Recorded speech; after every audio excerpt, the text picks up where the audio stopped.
Hello, YouTubers. Joe Kersey here on February 5th, Wednesday, 2014 at 5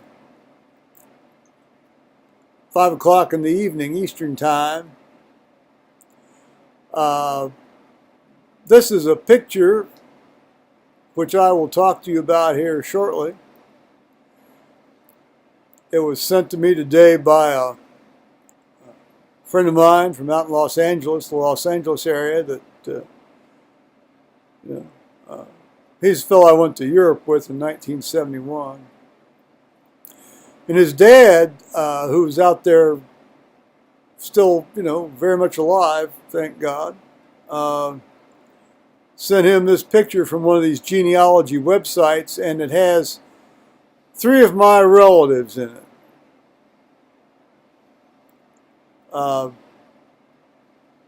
I'm going to just sort of give you a thing here. This fellow with the trombone. No, it's fine, Paul. That fellow with the trombone there is, that's my grandfather, William Carter Kersey, and this was taken in 1902, and he would have been 18 years old then. Well, there's some other people there too. This fella is a Kersey relative. This fella is a Kersey relative. This fella is a relative of my paternal grandmother, Emma Jeffries. I think he was her brother. And this fella is probably his son, also a Jeffries. So these guys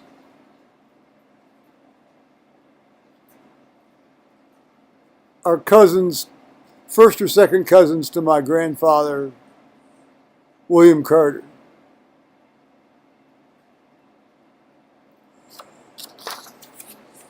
Now this group picture is of the Oregonia, Ohio Cornet Band, the Oregonia Cornet Band, and this was organized at Oregonia, Ohio, which is about 10 miles out to the east. Well, pretty much just to the east of Lebanon. It was organized at Oregonia in January 12th, 1901 by a fellow named H.D. Kellison.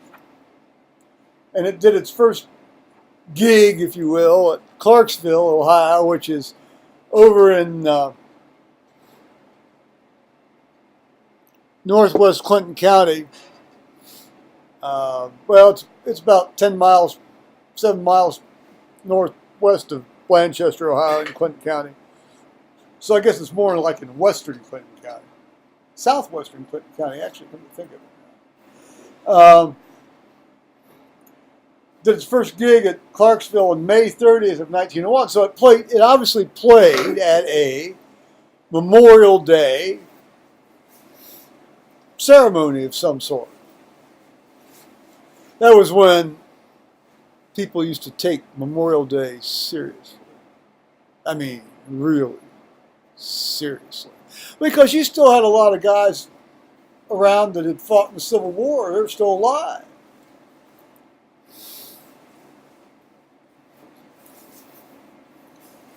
It originally consisted of 12 members, but was increased to 14 in 1902. I think the 14 were the 2 percussion players you saw on either end of the photograph. Well, you got to have somebody to bang the drum.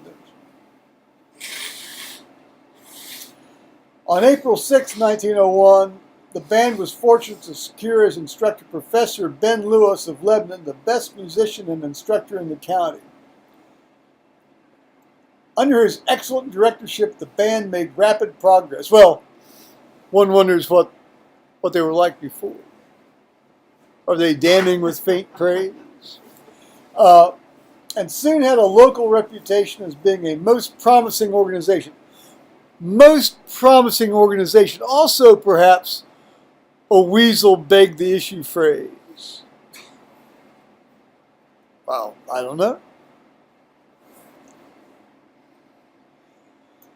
On Professor Lewis's advice, new instruments were purchased. Well, if you can't make a good sound with what you got, maybe new technology will help. It's kind of like when you keep upgrading your computer, isn't it? And now a large majority of the band instruments are the best made.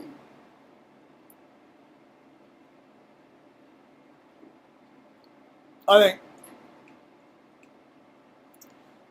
think there is a certain amount of flackishness in whoever was writing this tough piece. Still, it might be quite true. And then they list the names of the people in the organization, but they don't connect them to the photograph. They don't put them in any particular order. And actually, they were asking for people to suggest, who the various people might be. And there was, William F. Kersey, who was, well, he would be like he was the offspring of one of Thomas Carter Kersey's,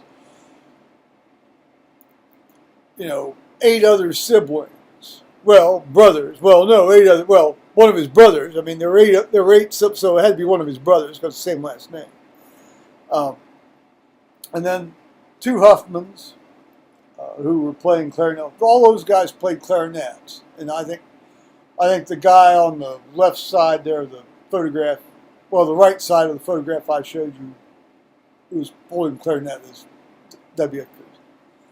And then you've got Professor Ben Lewis. Obviously, he's in the dead center, and he's holding a cornet. And then E.A. Jeffrey and H.D. Kellison. Well, I think the Jeffrey fellow is the guy with the white mustache in the front row holding a cornet. And then you have W. Jeffrey and P.H. Kersey, alto horns. I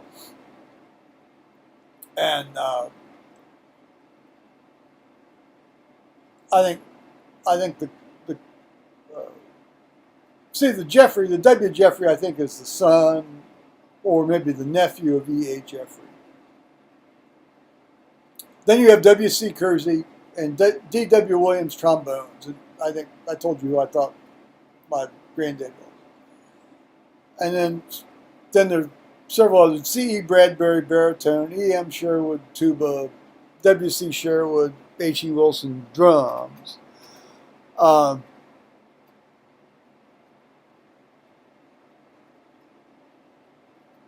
So it's kind of interesting. I mean, you look at these things and you think, well, I have some pictures of the Jeffreys. Well, and the Kerseys, too. After my Uncle Frank Schwartzel died, this had to be 94, 95. Maybe 98. Well, no, 96. Well, anyway, when he died, I was the only Kersey that showed up at the funeral. He was married to my Aunt Sally, my dad's sister, who had died in 1986. So I guess I was the only one that could be troubled to show up.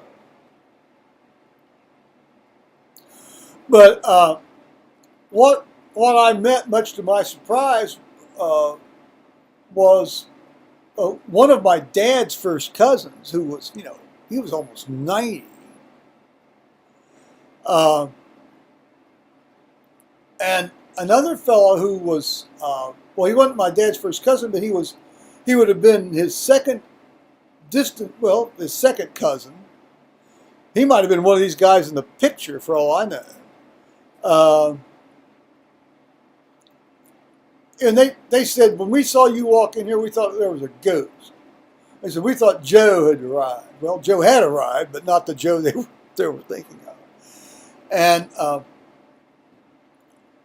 so we talked and reminisced. Well, they reminisced, and I took it in. And then the Jeffrey fellow said, you know, I had driven down from Columbus for this thing, and I was going to drive back. He says, well, if you can come back tomorrow, he says, I will give you this photograph album of stuff. He says, my son doesn't want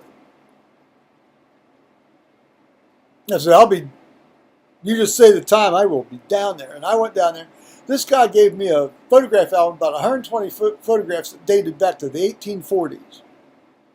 You know, some of them were daguerreotypes of the Kerseys, as you know, the original Kerseys that came up from North Carolina, and then the Jeffreys, because my dad's grandmother was a Jeffrey, and that's how that connection got going. So I was just delighted to get this little bit of history, you know. And you know, you look at it's the gauge. You know, it's very interesting. You know, I showed these pictures to Paul, and I said, well, he missed the first guess, but then he picked right up. I said, look at the eyes, look at the gaze. Look at the gaze. You know, it's interesting, it hasn't changed.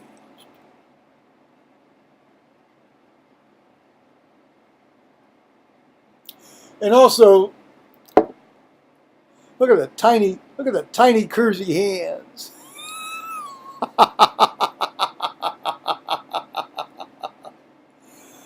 Well, and the Jeffrey nose. That's even bigger than the Kersey nose.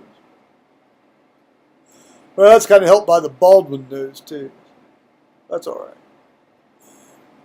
So it's been a lot of fun today, playing around with that and sort of deconstructing this stuff. And so Paul got home safely from work, and we're all squared away here relatively safely. And after this, we got about 6 inches of snow. Fortunately, not much ice. Well, not much ice in the sense of breaking the trees and downing the power lines. So, thanks be to God on that. And on that note, I'm going to say bye-bye, YouTube.